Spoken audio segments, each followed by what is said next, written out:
Now, if you aren't a little wussy, fussy baby, you probably played Subnautica. I say that because people are generally afraid of the water, but the game's great. Subnautica was probably a top 10 game of all time in a lot of people's lists, and still is. There's some drama going around about the second one coming out.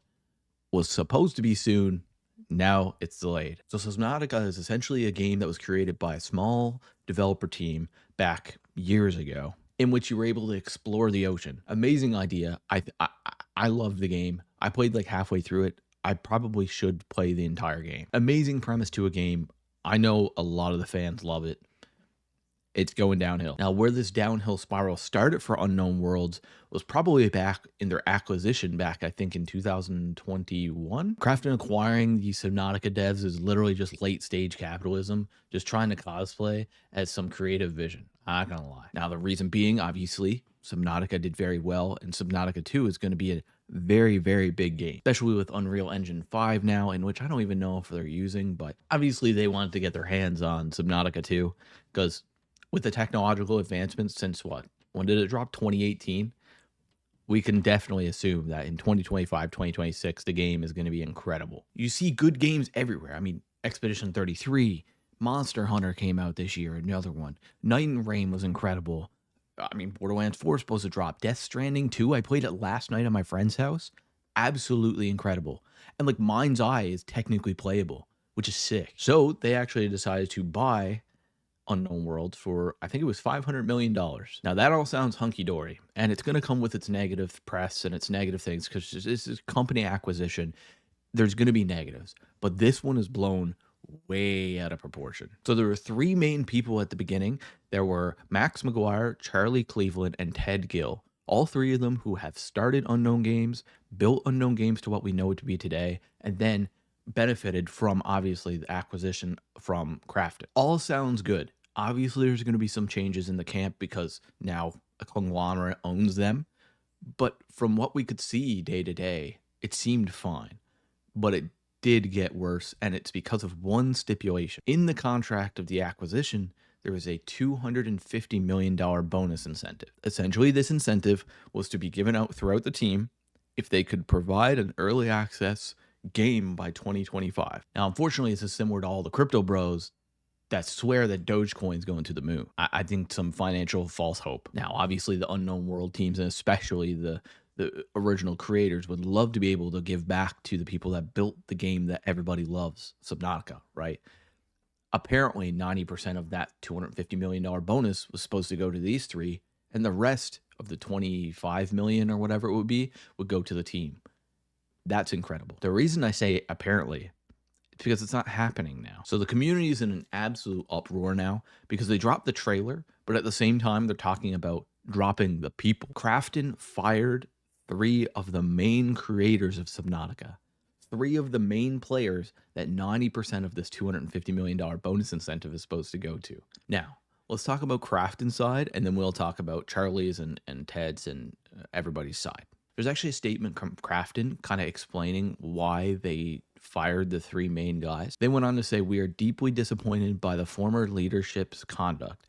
And above all, we feel a profound sense of betrayal by their failure to honor the trust we placed in them by our fans." Okay, let's unpack that. Number one, I don't know what the hell they were doing, if that is true, because all they had to do was make another Subnautica and ship it in 2025, and it would be fine. And they get the bonus. So I don't know what they did. On top of that, Crafton says the trust of our fans. Brother, I promise you, you do not have gaming fans. You are not in touch with the gaming community.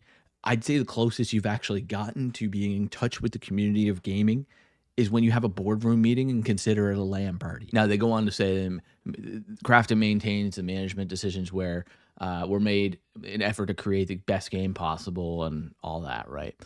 It's a bunch of jargon. I don't know what I believe, what I don't believe, but I'll explain Charlie's side because he actually came out with a statement. So he says, details should eventually become at least mostly public. You all deserve the full story. Suing a multi-billion-dollar company in a painful, public, and possibly protracted way was certainly not on my bucket list, but this needs to be made right. Subnautica has been my life's work, and I would never willingly abandon it or the amazing team that has poured their hearts into it. This is the interesting part because If he truly was fired for, I heard, working on a random AI movie or something, and he wasn't giving his all to Subnautica 2, even after being asked to do so, I do believe he would have taken his money that he did earn from the acquisition and then should go work on his own project.